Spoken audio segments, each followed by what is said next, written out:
Nacida en Maipú, ex militante del Partido Socialista y hoy diputada por Comunes en el distrito número 8, Claudia Mix, hoy con nosotros, un gusto tenerla acá. ¿Cómo está el día de hoy?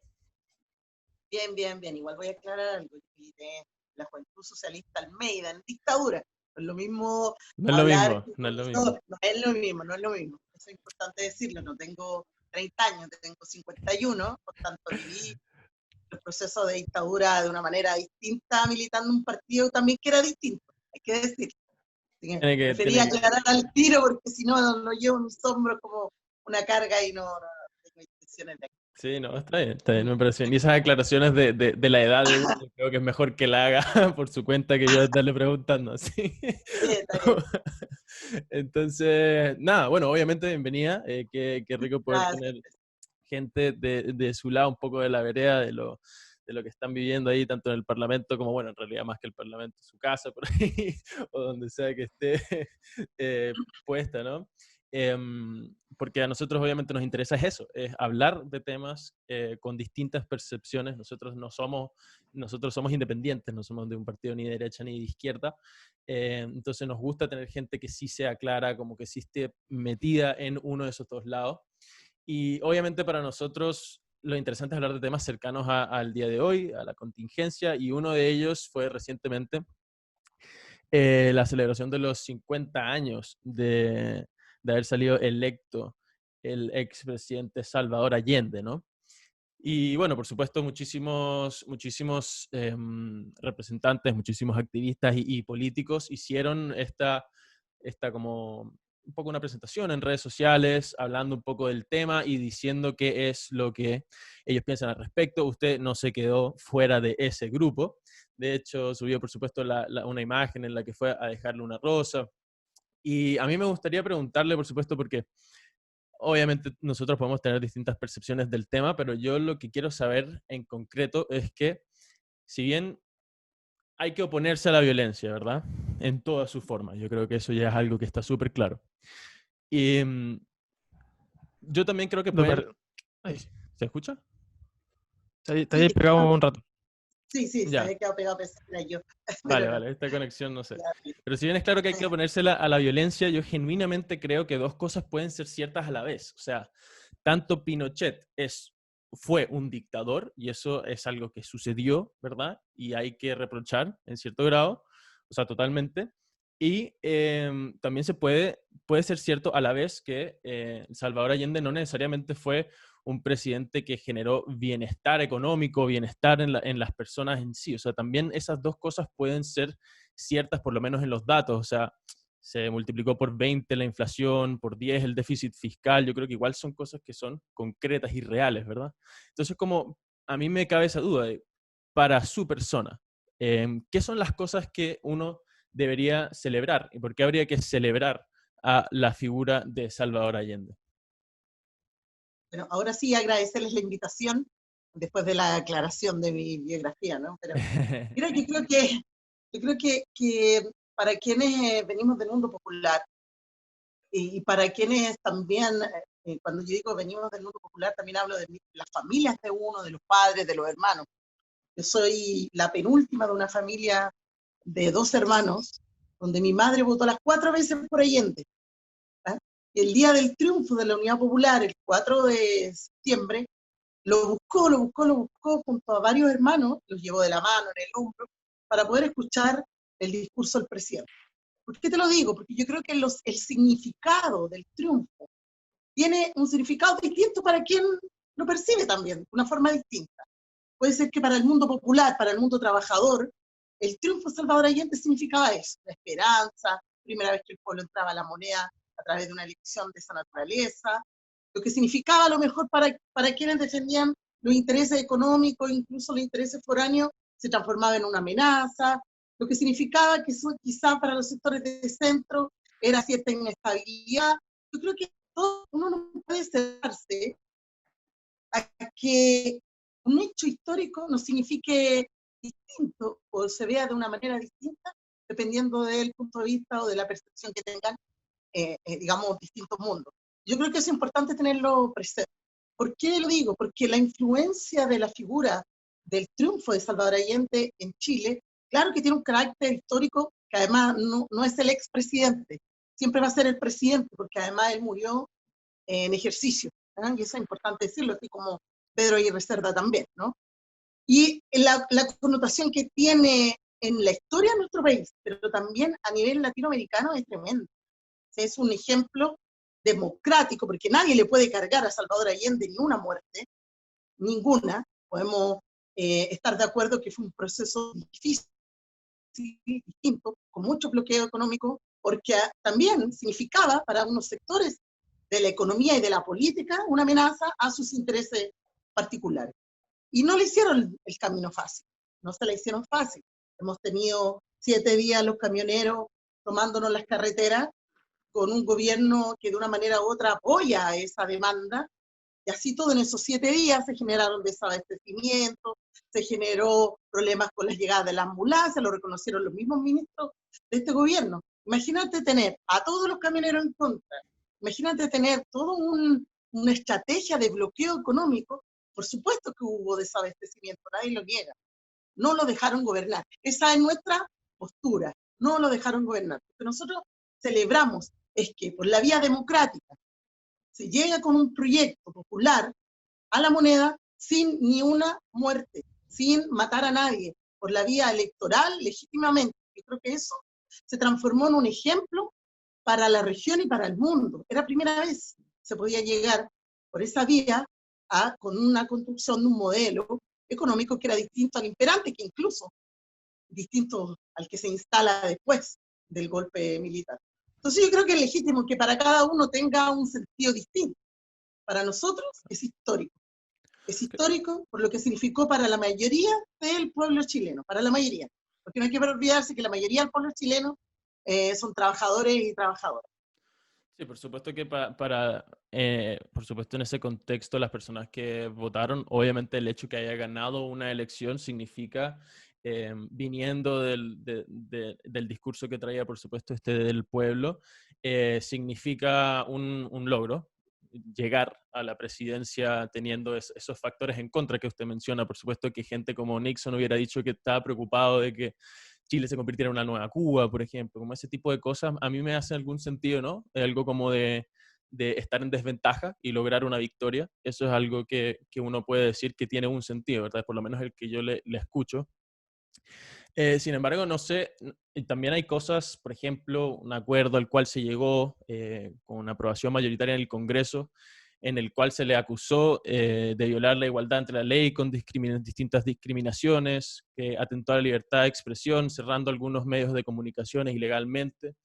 Y también, obviamente, se le acusó de atentar en contra del rol legislador del Congreso, adoptándose o tomando para sí la potestad de instaurar medidas económicas desde el Ejecutivo, que para las personas en redacción de esa carta consideraban, por supuesto, que eran parte de las potestades del legislativo. Entonces, existen varias cosas que, si bien uno puede celebrar el éxito de una persona en desventaja, si es que se puede considerar que estuvo en desventaja, también hay algunas cosas que quizá a mí me interesarían hablar desde esa perspectiva, o sea, más allá de esta idea de un bloqueo económico, las medidas, la idea de la expropiación, la idea de la reducción de los créditos al sector privado, el hundir las reservas nacionales, muchísimo, muchísimo. Es algo que, por supuesto, no sé qué tanto hay que dejar de lado cuando se analiza ese éxito desde la desventaja. ¿Qué piensa usted de eso? A ver, no hay que olvidarse de que todavía es atribución exclusiva del Ejecutivo o del presidente el uso de los recursos públicos. De hecho, cada vez que nosotros en el Parlamento presentamos un proyecto que toca o que roza los fondos fiscales, se declaran inconstitucionales. Por tanto, no es extraño que el presidente o la presidenta en ejercicio lleve adelante una política económica y tome decisiones respecto del sistema previsional, sobre la inversión local, o que priorice por un área o por otra, porque es parte de su potestad. Claramente lo que había acá era una articulación de fuerzas tratando de evitar que eso sucediera. Es más, acuérdense que el día mismo 11 de septiembre, Salvador Allende iba a anunciar el plebiscito. Es decir, nosotros creemos que, al menos en América Latina y en particular en nuestro país, toda esa amenaza foránea y toda esa amenaza de los poderes fácticos y de las grandes empresas, Salvador Allende respondió con más democracia. Salvador Allende, frente a una amenaza, hacía una consulta. Frente a un posible bloqueo o una posible invasión, incluso a él se le había advertido que podría pasar lo que estaba pasando, y él aplicaba más democracia.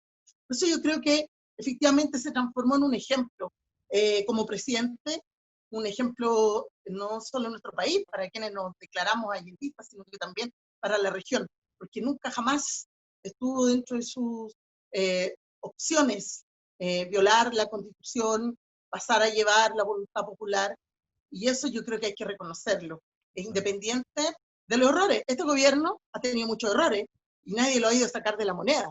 Incluso tenía mucho más apoyo popular Salvador Allende porque había habido elecciones municipales y tenía mucho más apoyo popular en las urnas meses antes del golpe militar. Es decir, no estaba con un 6% al que llegó Piñera en esta administración. Y así todo, nadie ha intentado, ni del Parlamento, ni tampoco desde ninguna fuerza externa, sacarlo de su gestión por una vía que no sea institucional. Por eso yo creo que no hay que perder de vista eso también.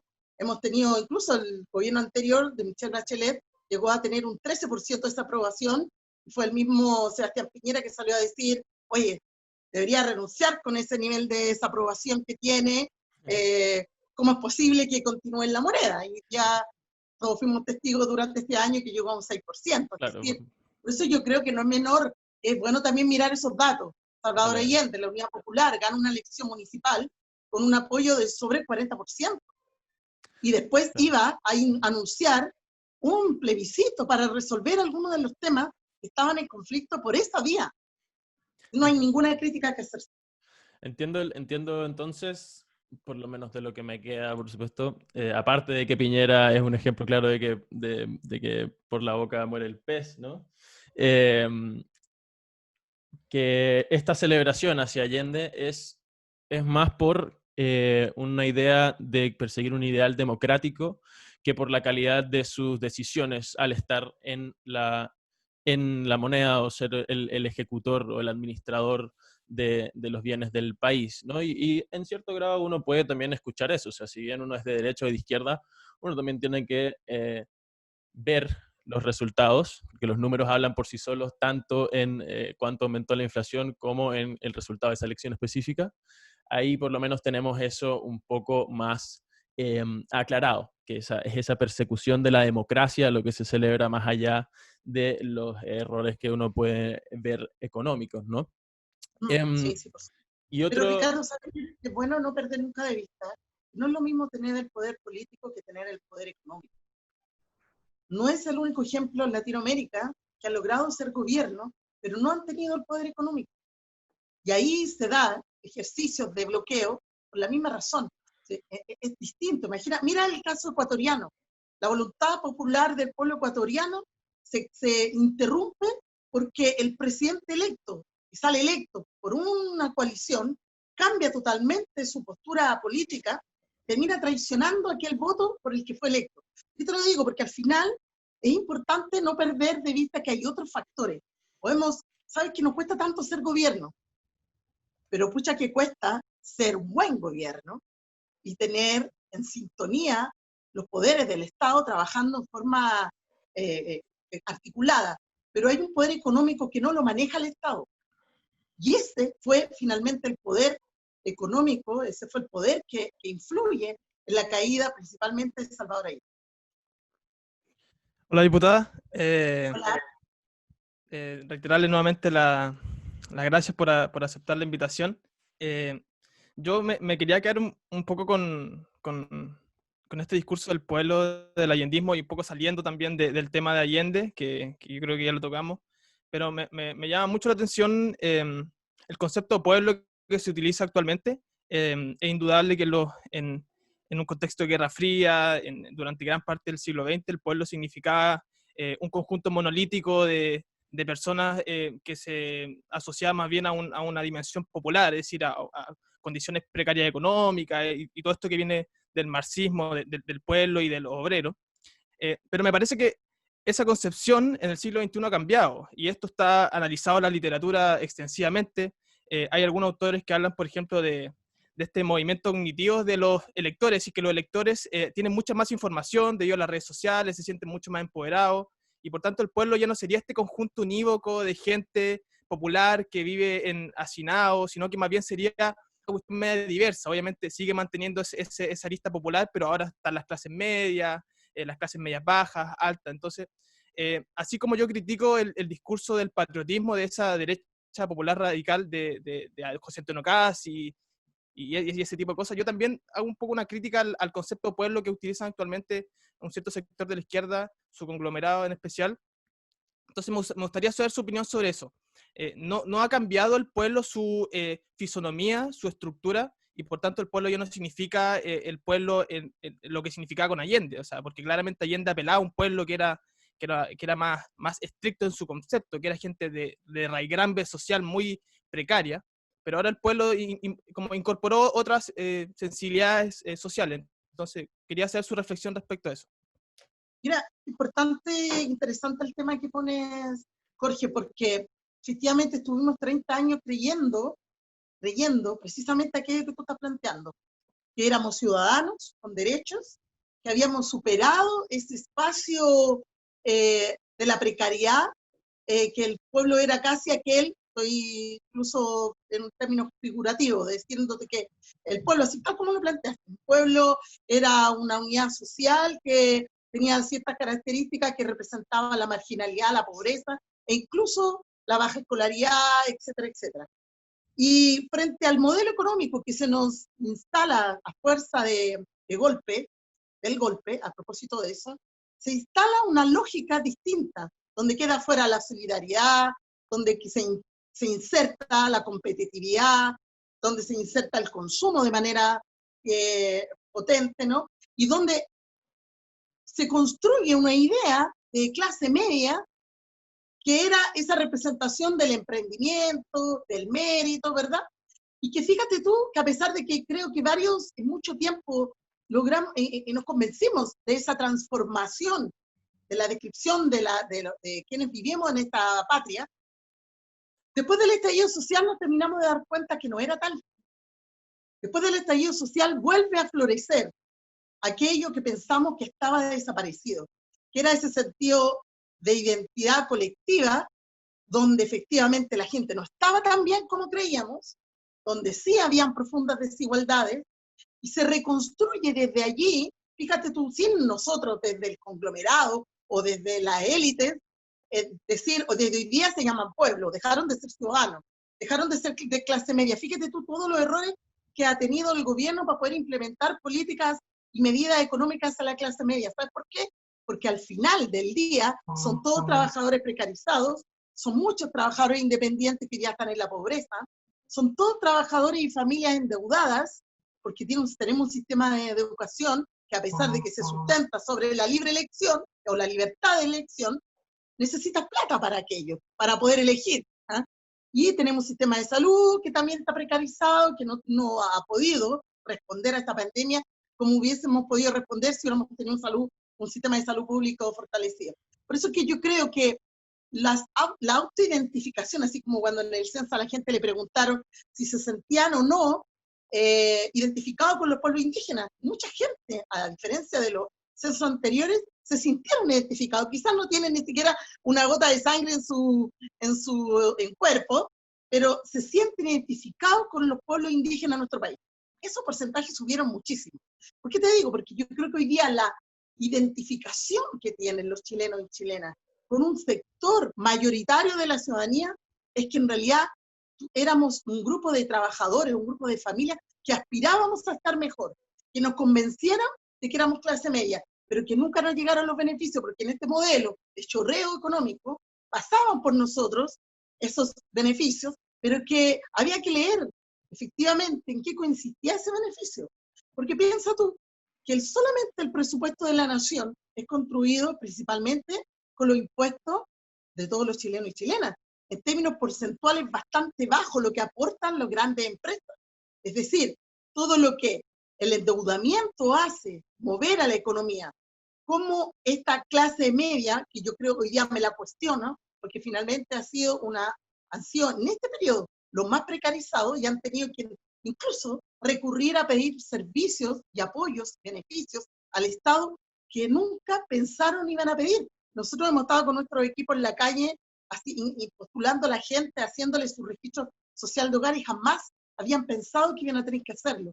Porque esta construcción ficticia, que en algún momento, insisto, la llegamos a comprar, ¿no? Como concepto, y pensábamos en políticas para la clase media, pero en la práctica, hoy día, la misma clase media asume, esa mal llamada clase media asume, que en definitiva tuvo que recurrir a todos aquellos beneficios que estaban inicialmente destinados al 40, al 60% de la población más vulnerable, porque eran dentro del 90%. Hoy día, me consta por los datos y porque hemos estado en la discusión a través de la Comisión de Desarrollo Social, en el IFE 1, en el IFE 2, en el 3, en todos esos proyectos que ha presentado el gobierno, te das cuenta, al nivel de precarización y de empobrecimiento de un segmento de la población que estuvo convencido por años que había superado esos niveles de desigualdad y de injusticia. Y el estallido social nos mostró que no era tal. Los niveles de endeudamiento de las familias chilenas están por sobre el 70%. Vivían hasta antes del estallido solo con el 30% del ingreso que percibían. Lo demás todo lo pagaban, entre educación, crédito, etcétera, etcétera. Sí. Yo estoy de acuerdo muy de acuerdo en el hecho de que Piñera abandonó al electorado de clase media que él propugnó en su campaña presidencial. Pero me parece, o sea, así como yo critico, por ejemplo, el economicismo extremo de cierta derecha, yo soy muy crítico de eso, y yo creo que en eso coincidimos nosotros dos, que hay una derecha que de alguna manera sacó de la ecuación a lo social y solo incorporó la economía y la política, y esa relación entre política y economía muy turbia que se ha dado en los últimos años. También hago la crítica al otro lado que plantea que la transición fue una mentira, que la transición fue una falsedad, que los acuerdos realmente no llegaron a bienestar a la gente, pero yo creo que basta un simple vistazo a las cifras y uno se va a dar cuenta que más de la mitad de la población en Chile era pobre en el año 90, y en 2016, según algunos estudios, la pobreza bordeaba el 8%. O sea, uno puede criticar la cifra, pero también esa cifra se ve en la realidad. O sea, a pesar de que hay endeudamiento, que yo estoy de acuerdo, a pesar de que hay una mochila pesada con el CAE, que no sé si fue la mejor política pública, sí es verdad que las condiciones materiales de las personas mejoraron. Porque no, yo creo que basta ver fotos del año 90 o de los 80 para ver que la gente realmente vivía en la marginalidad y ahora hay una clase media contundente. Y esta clase media se ha visto morigerada su situación económica por las políticas del gobierno que son deficientes, pero también por el COVID. O sea, no hay que olvidar que el COVID es un hecho fortuito, imprevisible y casi irresistible. Entonces, me gustaría hacer su reflexión respecto a eso, a esa crítica que se hace respecto al Frente Amplio y ese discurso y de gran parte de la izquierda también de que no se hizo nada en estos 30 años. ¿Es realmente así? ¿Hay algún matiz que hacer? Porque obviamente hay una crítica, pero ¿hay algún matiz? ¿Mejoró algo? ¿Sabes qué pasa? Yo soy parte de la crítica. Yo he sido parte de la crítica y no he sido parte de los gobiernos tampoco, de los de transición, independientemente que obviamente cada vez que fui a votar por el mal menor, digo, a estas alturas del partido. ¿Por qué, no? ¿Por qué asumo la crítica? Porque no es lo mismo hablar del periodo de la dictadura, obviamente que no. Lo que nosotros vimos en los 80, la proliferación de campamentos, los niveles de pobreza y todo, mira, eran distintos a los de ahora, pero no son, no, fíjate, no te hagan la imagen de que no existe. Mi distrito, en Lampa, Colina, Tiltil, está lleno de campamentos. Y no fue solo para efecto del COVID, vienen campamentos creciendo de manera paulatina, así como despacio, pero son muchísimos los campamentos que hay. Hay un problema serio de vivienda social en otro país realmente grave, porque además la gente no le alcanza para pagar un arriendo, entonces la opción que te queda es ir a tomarte un terreno y ir a vivir ahí. Tampoco creamos, yo creo que la panacea y el oasis se cayó solo, no estoy hablando de COVID, ojo, estoy hablando del estallido, ahí quedaron en evidencia las grandes y profundas diferencias que hay en nuestro país, porque lo que finalmente pasó en el periodo de la concertación, fíjate, por eso que hay esa sensación de la gente de que da lo mismo si eres de izquierda o de derecha porque te arreglaste igual. ¿Ah? ¿Se fijan, no? ¿Por qué? Porque lo que se construyó en ese periodo fue una élite, una casta, se dedicó, tal como decías tú, a esa nefasta, peligrosa relación entre la política y la economía, a asegurar a unos pocos. Y lo que le llegaba al resto, lo que le llegaba a la mayoría, era la posibilidad de adquirir y de acceder a algunos beneficios por una vía de endeudamiento. Y que por eso que no nos perdamos. Porque es cierto que la gente vivía mejor, pero no era porque el Estado estaba tomando mejores políticas económicas, sociales, de integración, no necesariamente por eso. El crecimiento económico de nuestro país ha sido base al endeudamiento de la familia. La economía se activa y se acelera en función de la actividad de la banca, principalmente en nuestro país. Yo soy contraria a los consensos que se llevaron durante todo ese periodo. ¿Sabes por qué? Porque los consensos lo que hacen es dejar fuera las diferencias y mandar a la gente para la casa, para que entre esa casta y esa élite tomaran las decisiones que pensaban eran las mejores para nuestro país. Y pese a que los datos terminaron de convencer a mucha gente de que estábamos en el oasis de la región, que éramos los jaguares de América, se cae en un plumazo el 18 de octubre, cuando queda en evidencia el nivel de endeudamiento. Insisto en eso, que no es menor, porque si la gente come es porque con la tarjeta de crédito va al supermercado y 60 días después termina de pagar lo que comió 60 días antes. Eso no es menor. Los niveles de daño, de salud mental en nuestro país es precisamente porque la gente no tiene vive presionado, vive angustiado con las deudas. ¿Cuántos estudiantes están endeudados en nuestro país? Efectivamente han subido los niveles de escolaridad, no hay discusión en aquello. Si uno mide en los 80, los 90, cuántos egresados de la Universidad de Vida habían versus lo que hay hoy, claro que hay muchos más, pero ¿a costa de qué? ¿Qué es el fondo del asunto? ¿Quiénes tuvieron que sacrificarse para eso? No fue el Estado, no fueron los gobiernos, cualquiera de ellos, fueron las familias, a costa del endeudamiento.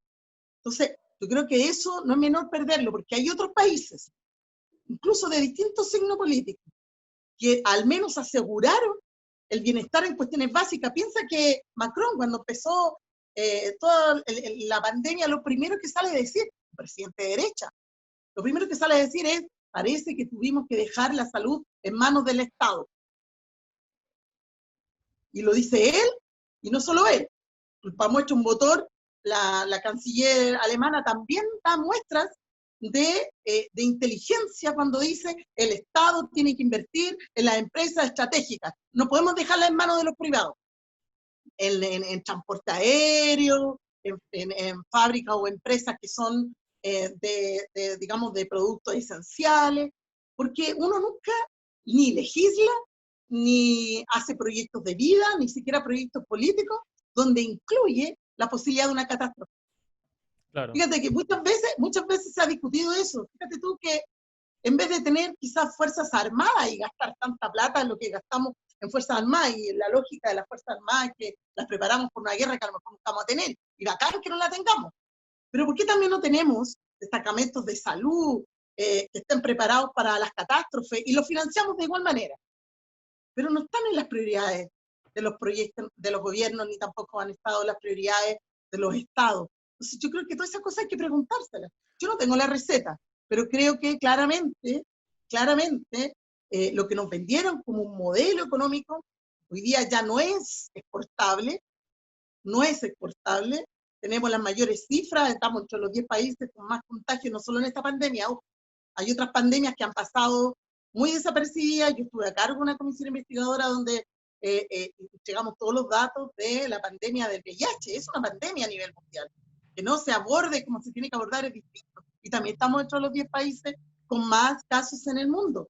Tenemos 25.000 personas que mueren al año porque nunca son atendidos en los centros de salud. No, Entonces, sí.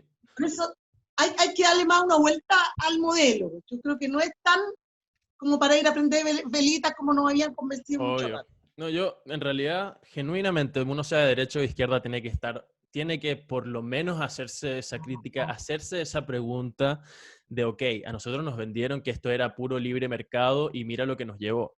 Yo creo que ahí también hay un par de cosas que aclarar. O sea, nosotros tuvimos acá hace poco a Renato Garín también, con quien concordamos que lo que hay en Chile tampoco es un libre mercado, sino un capitalismo de amigos. Que eso es bien reconocido en ese sentido. O sea, se Hasta sabe que te que hablaba. se sabe que hay estos amiguismos dentro de una élite, no necesariamente, no exclusivamente política, que también facilita las condiciones para las personas que están en ventaja, que la propaguen y que la aumenten, ¿verdad? O sea, esas cosas son cosas que son claras y que también, por supuesto, hay que preocuparse de entender un poco el fenómeno del endeudamiento. O sea, este endeudamiento es asfixiante, eso no es mentira, nadie puede decir que es mentira. Sin embargo, también habría que preguntarse qué tan relacionado está ese endeudamiento a un sistema neto de libre mercado. O sea, aquí yo creo que nos metieron por dos. No solamente no hay un libre mercado, sino que hay otras razones por las cuales se dio ese crecimiento económico y hay que ver hasta dónde va a llegar ese crecimiento económico con las cosas como están. Y entendiendo esas cosas como están hoy en día, por supuesto, hay otro tema que es bastante interesante y que busca cambiarlas, ¿no? Que es el tema del plebiscito. O sea, usted está bien metida ahí. Si cualquiera de nosotros que estamos acá, que están escuchando, no la siguen, ella es Claudia Mix, diputada Mix, si no me equivoco, Sí, sí. en las redes sociales, y ahí ha sido bien activa con esta campaña del que Chile decida, ¿no?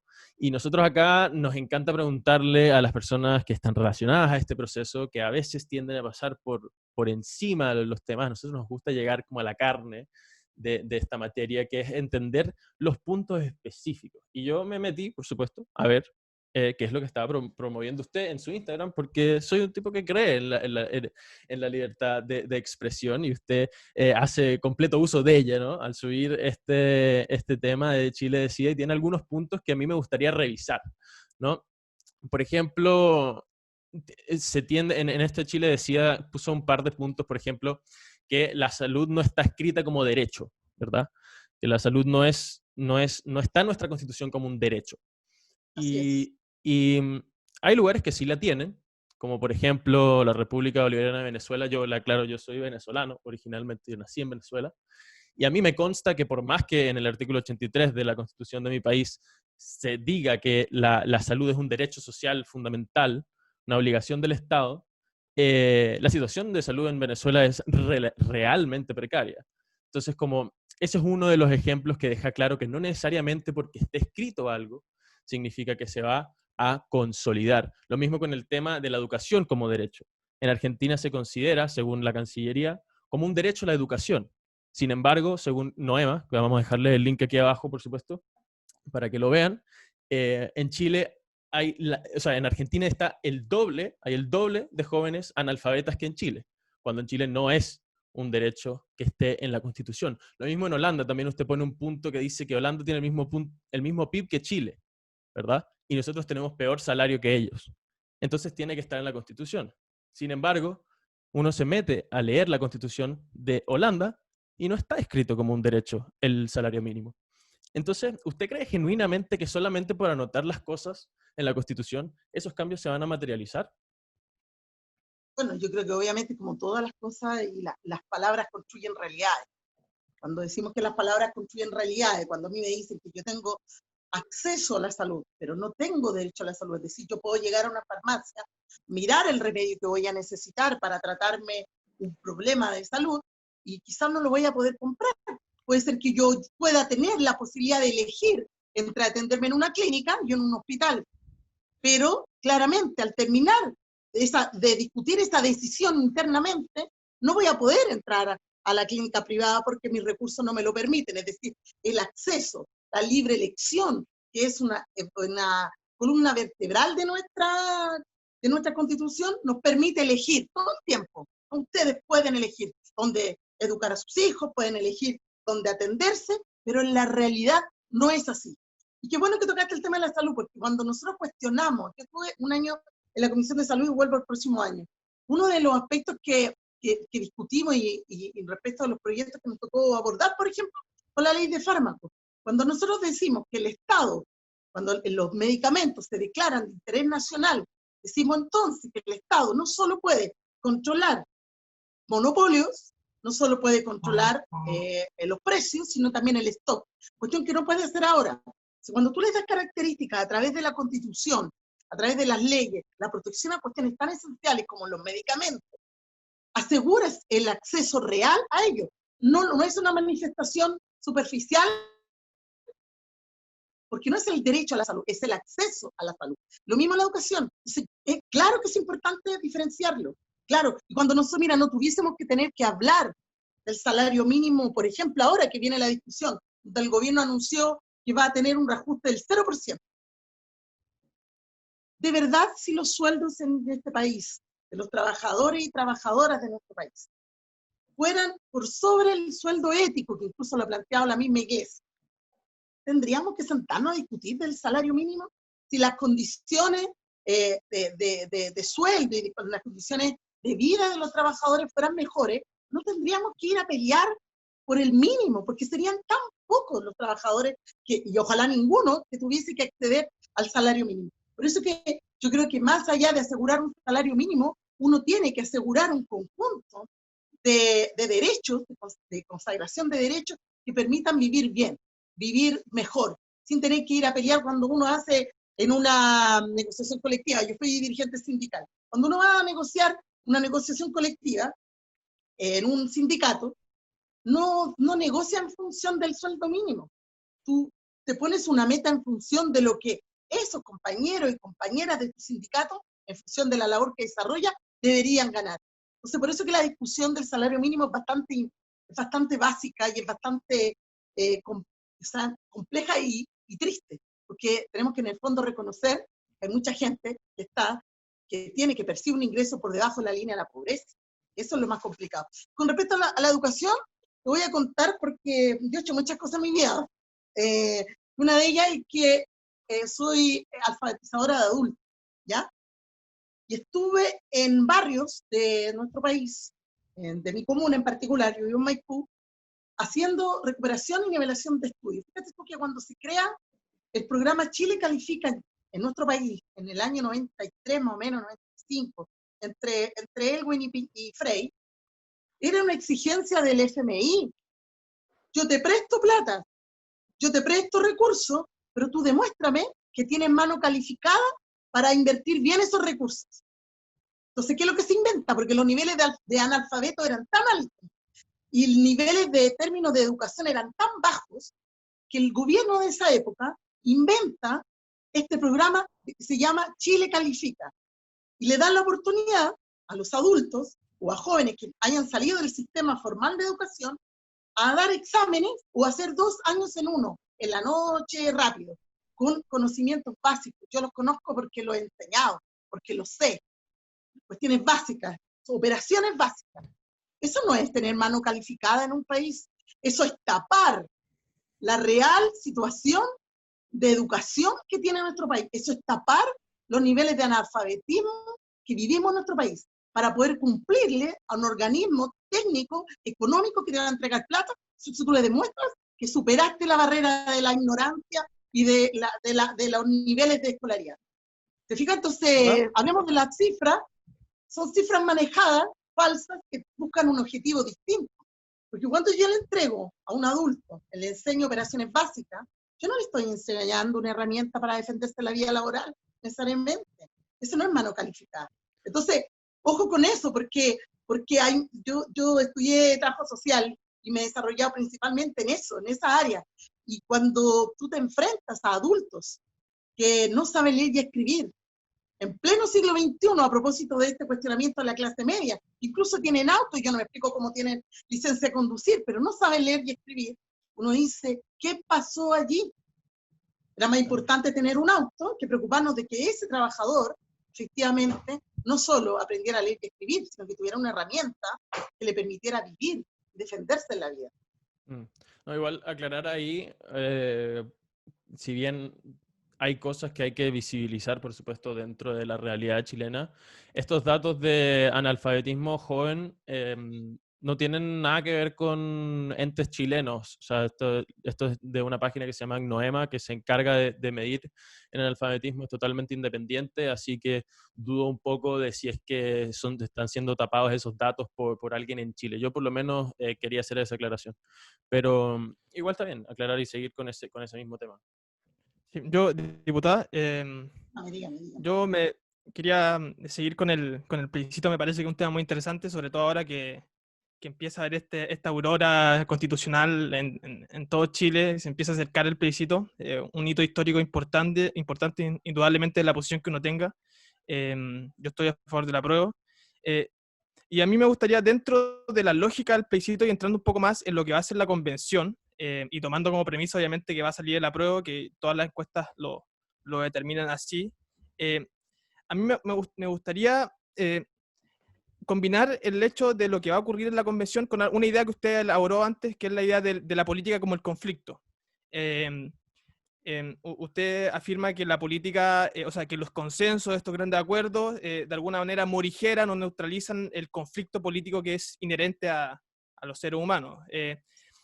Pero mi cuestionamiento a esa lógica, porque yo estoy a favor de los grandes acuerdos, independiente de uno de las opiniones que tenga, es que a veces la lógica del conflicto, que yo estoy de acuerdo con que es inherente a nosotros, termina en desastres. Y me parece que uno de los logros de nuestra democracia liberal es haber llegado a la conclusión de que necesitamos ponernos de acuerdo independiente de las diversas concepciones de la vida o de la política que tenga cada uno. O sea, eso obviamente, o sea, cabría preguntarse cómo en una sociedad chilena hay comunistas, hay frente amplista y el Partido Republicano. O sea, tenemos que hacernos la pregunta por esa convivencia pacífica. Entonces mi pregunta en ese sentido con el plebiscito es, ¿cómo usted cree que se va a dar ese diálogo dentro de la convención? ¿El Frente Amplio va, o el Partido Comunes va con una posición más de conflicto y el acuerdo va a ser una cuestión marginal? ¿O van a ir en la lógica del acuerdo para llegar a estos grandes consensos? Porque además los acuerdos se van a ver forzados por los 2/3. O sea, eso es una cuestión evidente. Entonces me gustaría saber su opinión respecto a cómo va a ser el diálogo y la lógica de esa convención. Primero, decirte que yo estoy en contra de los consensos de las minorías, porque finalmente no es un acuerdo de las mayorías, las élites o las castas, están decidiendo por una mayoría que no tiene la posibilidad de decidir.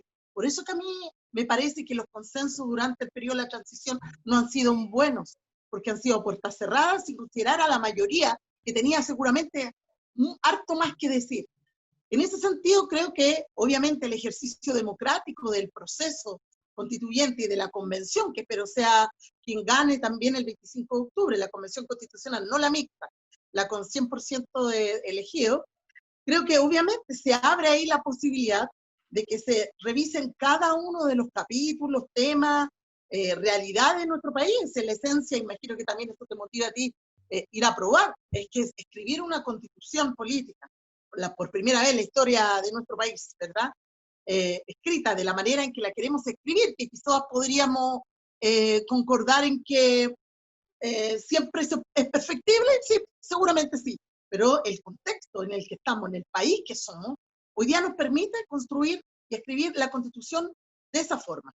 Hoy día, y que también a propósito es producto de un acuerdo, ¿no? Y que tampoco incluyó a todo el mundo. Y tener la posibilidad de escribirla, no se ha resuelto el funcionamiento interno de la convención, ojo, te dice muchas cosas. Por eso hay algunos que pretenden que se vote todo al final y no por capítulos, por ejemplo, porque podrían votarse por capítulos con mayoría simple y al final por 2/3, eso no está resuelto.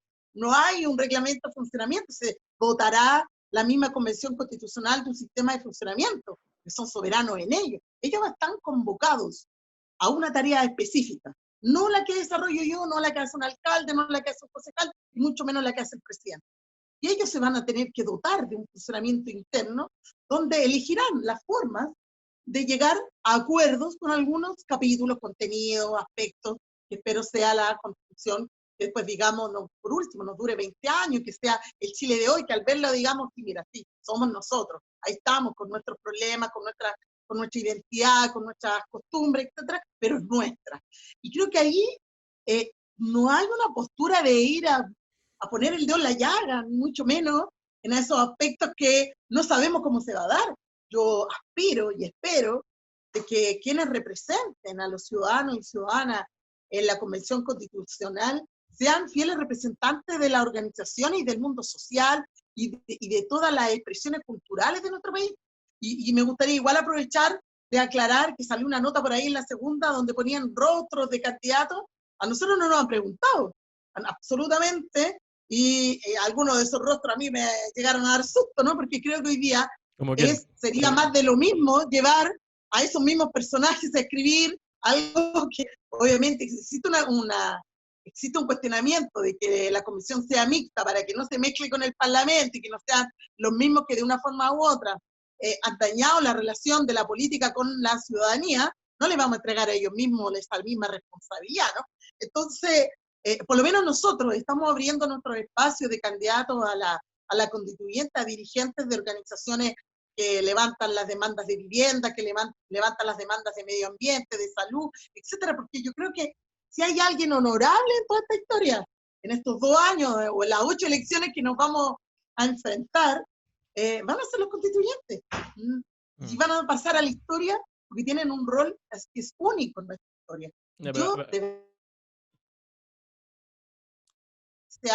Se nos cortó ahí y yo. Dijo y yo, y se le cortó. Quedó buena la imagen, pero no se escuchó el resto. No, yo creo, lo que te decía es que yo creo que va a ser un ejercicio no solo único en la historia de nuestro país, sino que yo voy a poner toda mi energía a todos esos constituyentes, a todos esos convencionalistas constituyentes para que efectivamente ese trabajo se haga con toda la honestidad, con todo el compromiso y entendiendo la responsabilidad que tiene. Por tanto, no hay resuelto una postura de nada. Nosotros levantamos como Frente Amplio, obviamente, un programa de gobierno al alero de Beatriz Sánchez en su momento, y hay muchos aspectos que están en ese proyecto político, en ese proyecto de gobierno que seguimos defendiendo en nuestras iniciativas legislativas, etcétera. Y lo más probable es que van a tener sintonía con aquellos candidatos que presentemos para ser electos en abril, pero eso no tiene nada que ver con una postura previa a ir a bloquear o algo por el estilo, mucho menos. Yo creo que ahí lo que tiene que primar, ha sido un ejercicio que le ha costado a nuestro país, es que primen de verdad las mayorías. Y cuando hablamos de la mayoría, yo también quiero aclarar algo, porque yo no le hablo a los partidos políticos. Cuando la izquierda generalmente ha cometido errores, porque le habla a los militantes de izquierda y no le habla a la gente. Y bueno, a esta altura también le está pasando un poco, están teniendo el síndrome de la izquierda los partidos de derecha, ¿no? Están hablándose más a ellos que a su propio electorado. O sea, yo creo que cuando nosotros hablamos de mayoría, que es lo que defendemos desde el Partido Comunes, hablamos de la gente. Y por eso que la casta, la élite que se construyó en transición, todo lo decidió entre ellos para beneficios personales, propios, corporativos, dejando afuera, efectivamente, el interés mayoritario del país. Y por eso, a propósito de este capitalismo del amiguismo, que es eso, estamos hablando de esa casta que finalmente administró el país, que estaban en el poder económico, en el poder judicial, en el parlamento y, por supuesto, en los gabinetes de los ministros y en las grandes empresas, porque no es novedad, no es algo que yo estoy inventando, pero cuando no eran ministros, eran directores o gerentes de las grandes corporaciones. Y no lo hacían ni siquiera escondidos, ¿no? Claro, sí, esto igual va para ambos lados también. Ahí tenemos a la senadora Rincón, también participó de altos cargos en la AFP. Usted y yo estamos claros, pero algo de que me gustaría estar un poco más claro es ahí nos dijo que hubo un artículo de la segunda que tiró un par de caras, ¿no? Y yo quiero que me diga cuál fue la cara que más le aterró. Antes de seguir, obviamente. Es solamente así como varias, porque yo, una cara que vio y dijo... Mira, lo que haga, las caras que ponga a la derecha me importa re poco, de verdad, porque ellos decidirán qué caras ponen, pero al parecer quería estar Longuera en esa foto y no va a poder estar. Pero independientemente de eso, ver a Camilo Escalona, ver a varios ex ministros o ex parlamentarios apareciendo como solución al problema, me parece una vergüenza. ¿Qué quieren que les diga? Una vergüenza. Sí. Y no es la postura nuestra, ojo, insisto en eso.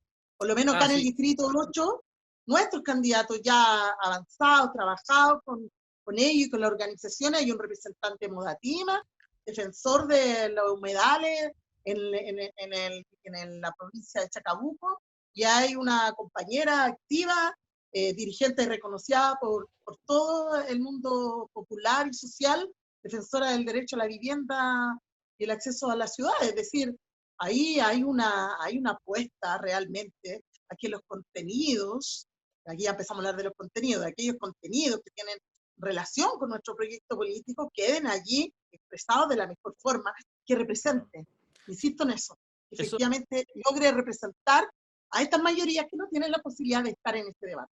Eso usted se está refiriendo a esta como esta idea, esta apuesta, ¿verdad? Esta apuesta por estos representantes, Modatima y esta otra también militante, me imagino, usted lo está hablando desde el que está apostando es Comunes o el Frente Amplio en Sí. general o toda la No, pero izquierda en de general, Chile. mira, no, yo hablo desde Comunes y de lo que hemos nosotros conversado como Frente Amplio. Y sé que hay Vale, mucha vale. discusión a abrir en los espacios constituyentes porque entendemos el rol que van a cumplir. O sea, si tú no manejas el tema, si no lo has vivido, si no lo has estudiado, si no has trabajado en la construcción de propuestas alternativas en un tema específico, creo que de verdad no vas a aportar en ese espacio, más Igual, allá de estoy querer de acuerdo. hacerlo. Yo creo que es súper importante tener claro que vamos a escribir la Constitución. Yo creo que es una responsabilidad tremenda. A mí Claro. me preguntaran, yo, de verdad, lo dudaría, diría, me sentiría que hay otras personas más capacitadas que yo en algunas áreas que podrían aportar mucho más. Yo Yo creo que en también eso también importa. Yo también dudo ahí de algo muy claro, porque también si bien yo entiendo esa idea, y a mí me parece que es la idea sensata, ¿verdad? Meter gente que sepa de sus temas, que igual es un poco pro tecnicismo, ¿no? O sea, pro gobierno tecnócrata, ¿no? O sea, decir como los que saben de esto se meten en este tema, entonces uno diría también, bueno, los que saben de economía que se encarguen de la economía, pero en ese caso específico del plebiscito, ¿verdad? Quizás es una jugada de doble filo lo que están haciendo, porque pueden meter a estas personas que pueden conocer estos temas, pero al final ser un tema tan importante, el tema constitucional, ¿verdad? Y sabiendo que va a regir el mismo sistema electoral, el sistema de D'Hondt, el cual permite que no solamente salgan los que tienen más votos, sino que también haya un acarreo de esas mismas listas y tengamos diputados que tienen 1%, 1,2% en el caso del diputado Winter y también diputados más cercanos al 1 también.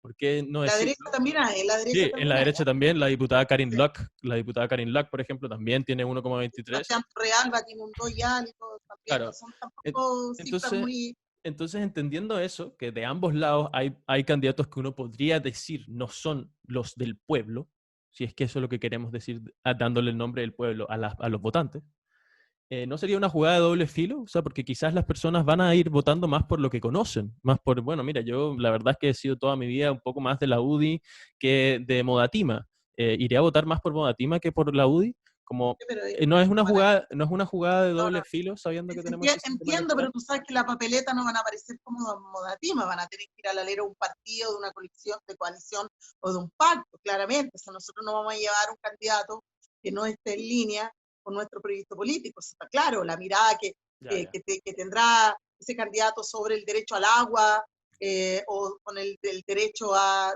la vivienda tendrá que ser coincidente con la mirada que tenemos nosotros como Partido Común respecto a esos derechos. O sea, está claro que tiene que ser así. No me va a llevar a un experto ni un académico porque sabe mucho, si no tiene un correlato político también con el sector al que uno quiere representar. Ahora, en el debate esto de la representación del uno, a mí me parece súper ficticio, a pesar de que yo no caigo ahí en esa digamos, No, no, para nada. siempre se hace mucho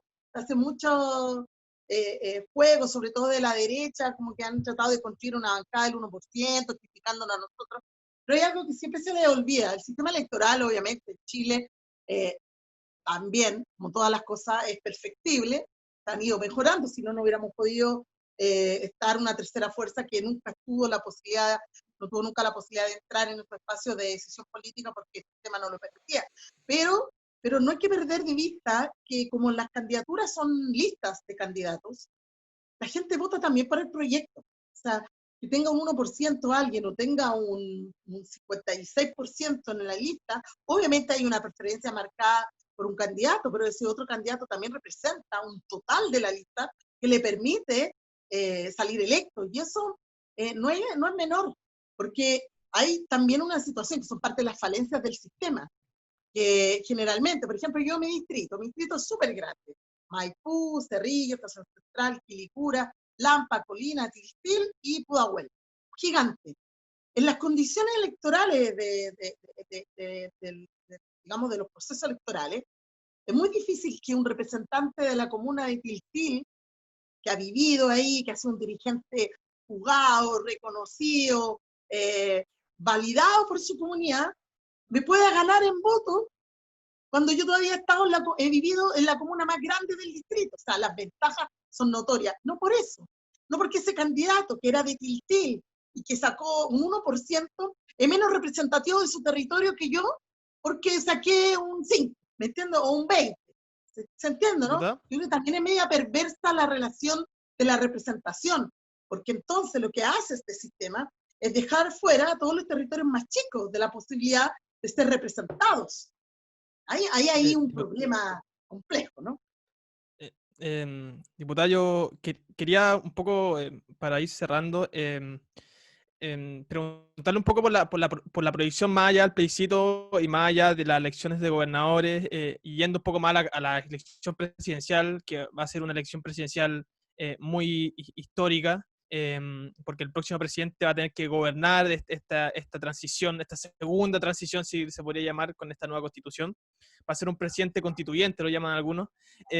Me gustaría preguntarle, porque el Frente Amplio el viernes 21 de agosto, en una reunión en el Congreso, tomaron la decisión de llevar una candidatura presidencial propia, cerrándole la puerta un poco a esta idea que se venía dando de las primarias en conjunto con todos los partidos de la oposición.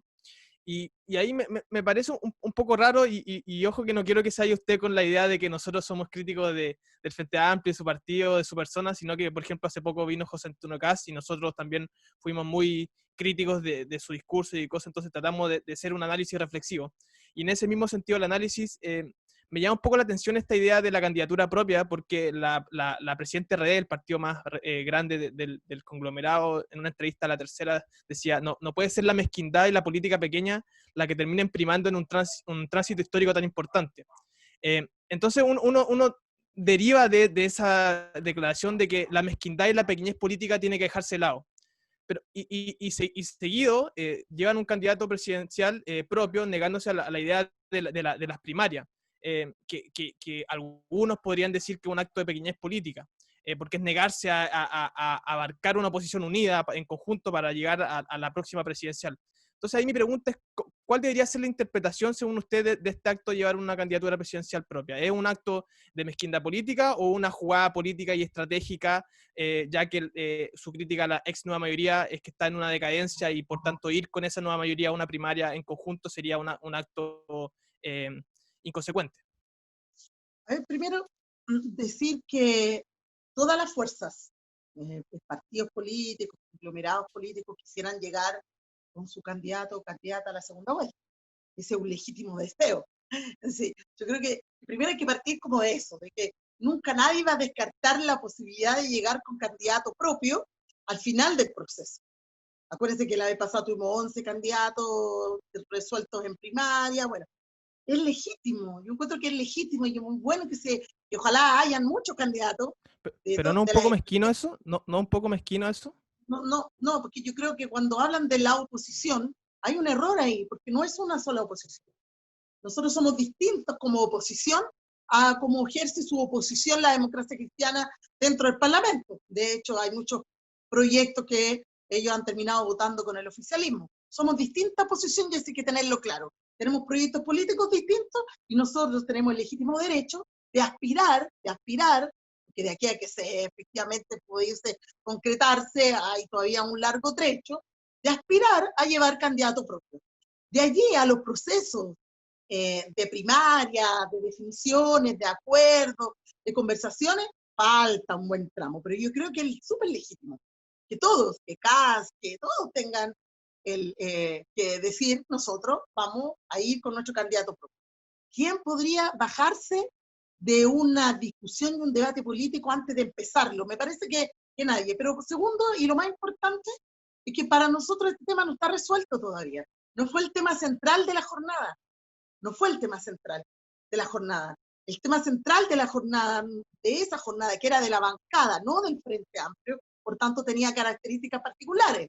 Tenía que ver con el trabajo legislativo. Y ahí se desarrolla acuerdos legislativos con el resto de la oposición de manera distinta a lo que desarrollan los partidos o las direcciones de los partidos políticos. Entonces, era una jornada de la bancada. Y en esa jornada de la bancada vimos hartos temas. Y entre eso, obviamente, sí, vamos a tener candidato presidencial. Un punto de la cola de la jornada que tampoco tuvo definición en detalle porque no nos corresponde a nosotros como bancada definirlo. Por tanto, que es importante también aclararlo, porque era un espacio de la bancada, no del Frente Amplio, donde nosotros invitamos a las direcciones de nuestro partido para que pudiéramos mejorar la relación, las comunicaciones entre la discusión de los proyectos, las votaciones con ellos, y nos preguntaron, sí, en realidad nosotros queremos tener candidatos, pero no es nuestra prioridad, porque estamos preocupados de todo lo que se nos viene en términos legislativos, queremos que se despache en los escaños reservados, que ojalá todo aquello que pueda impedir la participación de más ciudadanos y ciudadanas en el plebiscito sea descartable. Hemos pedido a viva voz la posibilidad del voto electrónico, correo, etc. Pero además, por ejemplo, el tema del plebiscito fue fundamental. El fortalecer la plataforma que Chile Decida, el trabajo en terreno de la bancada para la campaña de la PRO, en eso se centró la jornada. No fue una jornada pensando qué hacemos, que tenemos que ir a decir de forma mezquina que tenemos que... No, para nada. Fue una jornada de trabajo de la bancada, donde hay 17 parlamentarios y donde establecimos, incluso había un capítulo entre medio de cómo mejorar la comunicación del chat, cómo podíamos definir que los jefes de bancada revisen los proyectos antes, coordinar las votaciones. Eso no lo va a definir un conglomerado, eso lo define una bancada de parlamentarios. Por tanto, primero, quitarle peso a esa jornada, porque no definía nada a nivel nacional, solo estuvo en el debate y obviamente, como decirte, yo creo que en mi distrito tenemos que llevar candidato a la alcaldía. Sí, yo estoy por llevar candidato a la alcaldía y no hay nada malo que yo lo manifieste. Pero de ahí a que efectivamente sean los candidatos únicos de cada municipio, eso queda tramo para ello, queda camino para recorrer para eso. Así que eso. La quiero invitar. Antes, ya aquí, estas son las etapas finales, estamos en la recta final. Le quiero proponer un segmento en el que le voy a hacer 3 preguntas cortitas y si usted quiere me da respuestas cortitas para hacer ese segmentito nomás, a ver si le gusta. Yo la invito a hacer eso. ¿Le parece? Le hago 3 preguntitas cortas con respuestas cortas. Ya, vamos. ¿Qué le parece si le digo? ¿Qué es lo que piensa si yo le digo? Claudia Mix, presidenta. No, yo creo que hay gente con muchas más herramientas para hacer. Ya. No, yo soy feliz desarrollando mi trabajo en terreno. Y no creo que es palabras mayores, no. Jamás se me ha pasado por la mente. Ya. Un cambio específico a la Constitución. Específico, el derecho a la vivienda. Esta Constitución habla solo de allanamiento de morada cuando habla de vivienda. No es un derecho consagrado. Tenemos que hacer que los chilenos y chilenas, y también quienes han llegado a vivir a nuestra patria como tú, tengan la posibilidad de tener un lugar donde puedan construir su hogar. Ya. Y hablando de personas que han llegado a la patria, Maduro, ¿es un dictador o no? No es un dictador. Ya. Bueno, nosotros acá al final del programa, porque hay que mantener la promesa de que las respuestas y preguntas eran cortas, hacemos una pregunta de cierre que es: ¿a quién le gustaría, a usted, diputada Claudia Mix, que se siente acá en la firme a conversar un rato sobre lo que nosotros estamos conversando y lo que nos atinge en ese momento específico? Mi presidente del partido, que quizás podría profundizar más en el proyecto popular, feminista y democrático que hemos levantado desde el partido. Vale. Esa palabra quizás se la podemos cobrar más ratito, ahí le vamos escribiendo. Pero sería interesante tener esa conversación tal como fue esta. Obviamente nosotros a lo largo de toda esta buena conversación. Hemos visto que no necesariamente pensamos igual en todos los puntos, pero podemos tener una conversación de 1 hora sin tirarnos de los pelos, por más que estemos por cámara, ¿no? Eh, la verdad es que ha sido para nosotros bastante agradable poder hacerle estas preguntas y escucharla a usted en las respuestas que tenga, a pesar de que nosotros tengamos opiniones relativamente distintas. Esa es la idea que promovemos acá, y de las 3, 4 personas que nos escuchan, para nosotros es un encanto poder estar en esa constante...